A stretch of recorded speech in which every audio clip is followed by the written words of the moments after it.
Alright, Sniper 150 version 2, yun no. Sir, tagasan pa po kayo sir? Tagig. Tagig no. Ayan, kung mapapansin nyo mga sir no, pag open natin, wala pa po tayong ginagalaw no. Ganito na po yung wiring si Pops. Ang naka-install lang, dual horn tsaka mini driving, yun lang.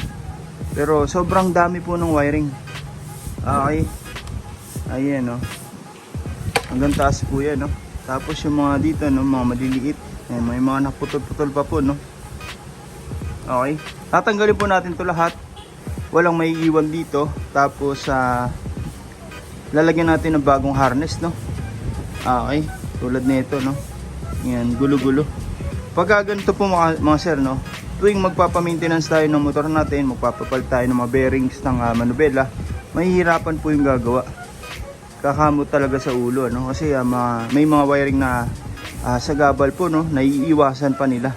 Tatagal po yung gawa. Ayan, so ang gagawin natin, babakalsin natin to. Tatanggal natin yung mga dapat palitan no. Okay. Ayan, yung busina, andito isa no. Okay. Tanggalin po natin yun. Ayan, habol lang natin no. Ito may mga napansin tayo no. Stock socket po ito, pero isa na lang po yung wire na nakakabit. Putol lang po yung isa. Okay, tapos dito, ayan, may mga nakasiksik po no.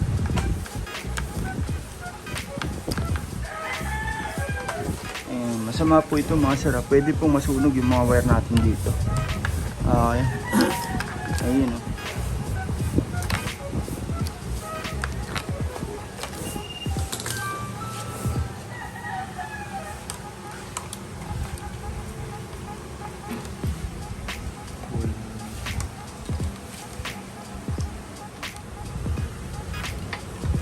Ngayon mga sir, no, natanggal na po natin yung mga existing wiring si sir. Ayan, medyo marami po ano. Okay. Ngayon back to stock tayo, back to zero. Ayan. Ito po yung mahirap po sa rewirings mga sir no. Lalo po dito yung mga putol-putol no. Inayos na po yan. Hanggang likod po yan mga sir, may mga putol po no. Ito po yung mahirap no, sa pag-tracing ng wiring.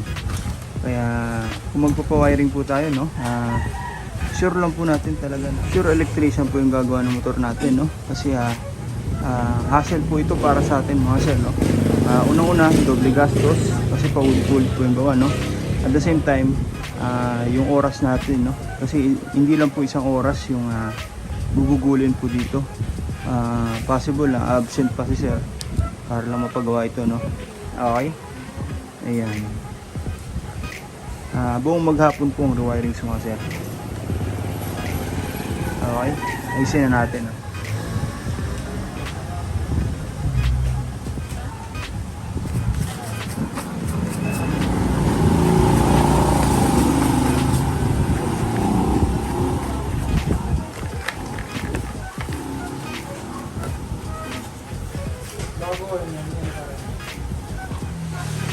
Ngayon mga sir no, nalilisa po natin yung motor ni Pops. Bali dito, nagawa na po natin ng bagong wire harness no. Pababa po yan mga sir no. Tapos maglalagay tayo dito ng power module. Okay, ayun no. Dito wala po tayo makikita mga nakasuksok na electrical wire no. Malinis po yan mga sir. Hindi po tayo gumagawa ng mga ganun no, kasi delikado po yan. Okay, ayun no.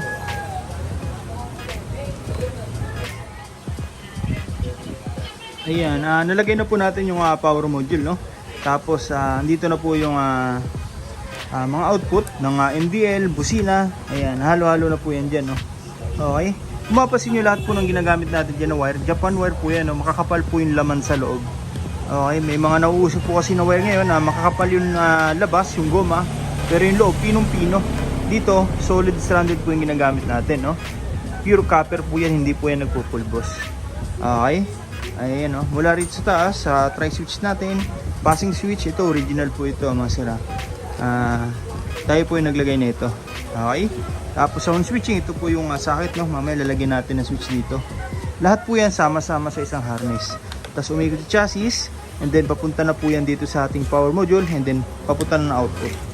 Okay, sa power module mga sir, naglalagay po tayo nito no, para may control no, lahat ng mga parts na hinabit natin yung tulad ng MDL, yung busina, yung PIA horn, yung horn switching, stock to loud, rapid horn, ayan. Dito po lahat yan dumiretso no. Ayan, Denso po yan mga sir, made in Japan po yan kaya matibay. Marami na po tayong customer no, na yan ang gamit. Hanggang ngayon, 5 years, still working pa rin. No? Ang kagandahan pa rito, dumating man yung time, magpapalit tayo ng busina, ng mini driving, ng mga ilaw. Hindi na po tayo mag-rewiring. Fix na po yan dyan, hindi na po natin babalatan yan. Kumbaga, sakit to sakit na lang, terminal to terminal, plug and play na lang po. Yun po yung maganda sa setup natin. No? Hindi po tayo nag-wiring ng mga pansamantala lang po, no? Talagang sinasama natin dito sa wire harness ng motor ni sir. Okay, ayun, no? Ganyan po tayo gumawa dito, no? Talagang binabalot po natin para magmukhang stock pa rin, at the same time pang all weather, safety. Umulan umaraw, hindi po basta-basta magkakaroon ng malfunction, no? Ayan, water resistant, scratch resistant. Ayan, dumating man yung time na magpapagawa sila sir sa mga mekaniko, hindi na po mahirapan, no? Kasi wala nang mga wiring na sagabal na pwede pong masugatan, no? Okay, pag natamaan ng tools. Ayan, lahat po yan, all goods na. Ayan, malinis na po. Okay, kabit na natin yung busina. Ito po yung isang busina, nandito na. Okay, yan po na. Binago na po natin, no? Pinalitan na natin yung busina ni sir, tsaka yung mini driving. Kumbaga lahat ng parts dito kanina, wash out po lahat yun. Okay, kapit na natin.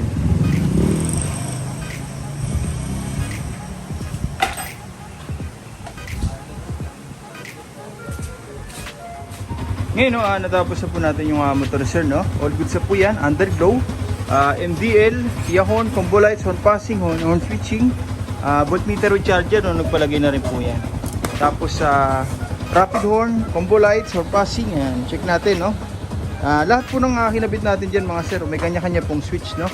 Magmula po rito sa underglow, ito po yung switch niya, no? Pero pwede patayin kung sakaling hindi po gagamitin, no? Tapos yung MDL, ito po yung switch na nilagay natin. Tri-switch po yan, no? Ito po yung stock headlight.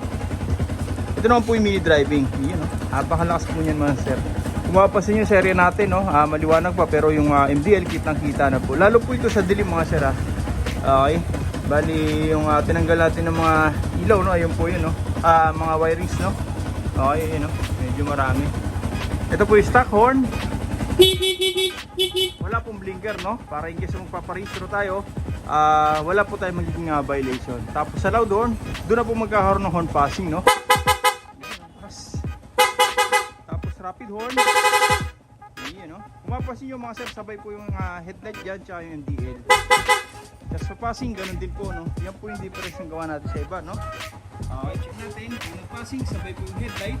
Pero maganda rito, pwede pa rin tayo mag-ahead ng mga headlight yung hindi po sumasabay yung mini driving. Sa mini driving, ganun din po, no? Hindi sasabay yung headlight. Pero pag nag-passing, sabay po lahat yan. Ang main purpose natin yan mga sir, kaya pinagsabay natin, no? Para kung sakaling nag-on tayo ng MDL high, usual wala na passing, no? Dito, meron pa rin headlight. Ay, ayun, no? For example, no? Yung headlight naman yung naka-on, meron pa rin MDL ang mag-iilaw pag nag-passing. Ayan. Kung sakaling naka-on naman lahat, meron pa rin passing yan. Hindi tayo mawala, no? Sa busina, ganun din po, no? Ayan, no? Okay. Ayan. Sa mga gusto pong pagawa, no? Direct message yun lang po, MJ Works. So, kaya punta na po kayo sa shop, no? First come, first serve po tayo. Maraming salamat po.